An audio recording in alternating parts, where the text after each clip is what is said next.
Warahmatullahi wabarakatuh. Saya Rada Febrianti dari program studi pemanfaatan sumber daya perikanan.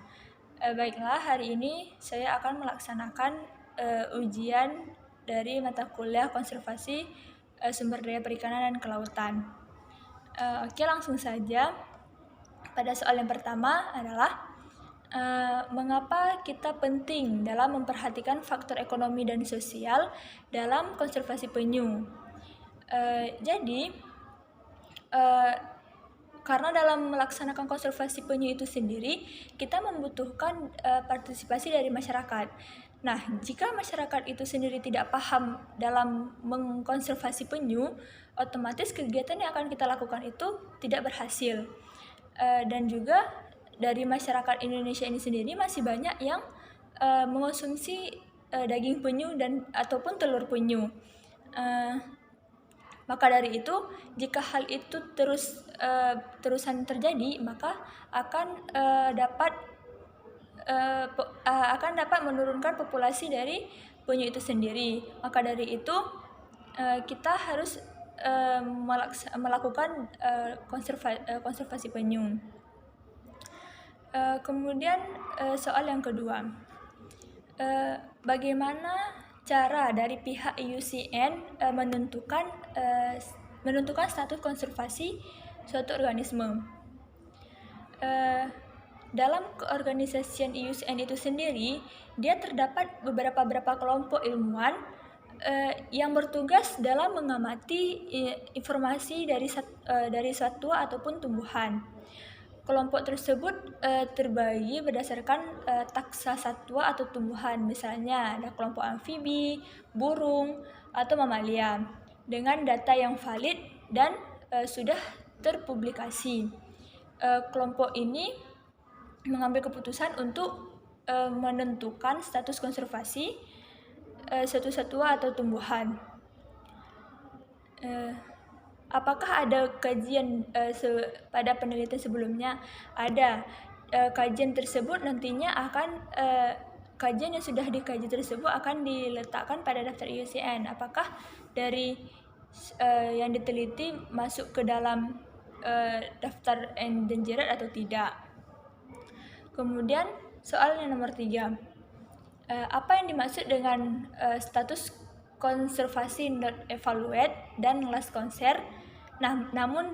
Dan mengapa status ini bisa match? Faktor apa saja yang mempengaruhinya? Not evaluate itu sendiri yaitu dia belum dievaluasi, di mana kategori status konservasi ini tidak dievaluasi oleh kriteria IUCN.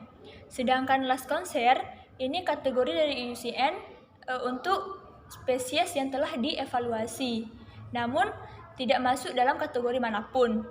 Nah, faktor yang mempengaruhinya itu bisa disebabkan oleh manusia itu sendiri, di mana manusia melakukan penangkapan misalnya dengan menggunakan bahan-bahan peledak atau bahan kimia yang berbahaya lainnya, sehingga itu dapat menurunkan populasi dari hewan ataupun ikan yang ada di perairan. Yang menyebabkan populasinya itu menurun. Nah, kemudian yang keempat, ketika kita ditunjuk sebagai ahli konservasi, dalam menentukan kawasan konservasi, komponen apa saja yang akan kita lakukan? Yang pertama kita harus melakukan dan menentukan pembagian zona-zona yang ada di kawasan konservasi itu sendiri. Misalnya kita harus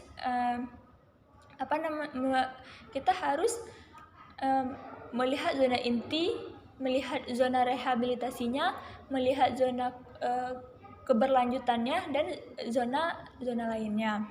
Setelah melakukan zona tersebut, baru kita melakukan tim penelitian, di mana tim tersebut kita ada 2, yaitu tim monitoring dan tim evaluasi. Di mana tim monitoring itu tim yang akan memantau kegiatan ataupun proses selama kita melakukan kegiatan kawasan konservasi. Nah, tim evaluasi itu sendiri di mana tim tersebut yang nantinya akan turun langsung ke lapangan dan mengambil data yang ada di lapangan, lalu mereka akan mengolah data tersebut. Lalu penelitian yang akan kita lakukan itu di mana pertama kita harus melihat dulu tempat hidup dan cara berkembang biaknya jenis ikan yang akan kita lindungi, dan juga kita harus melihat bagaimana kondisi lingkungan yang akan kita gunakan dalam kawasan konservasi itu sendiri supaya nantinya bisa mendukung upaya pengembangan perikanan dan berkelanjutan. Mungkin hanya ini jawaban yang dapat saya sampaikan dari beberapa soal yang di atas. Jika ada kesalahan saya mohon maaf. Wabillahi taufiq wal hidayah. Wassalamualaikum warahmatullahi wabarakatuh.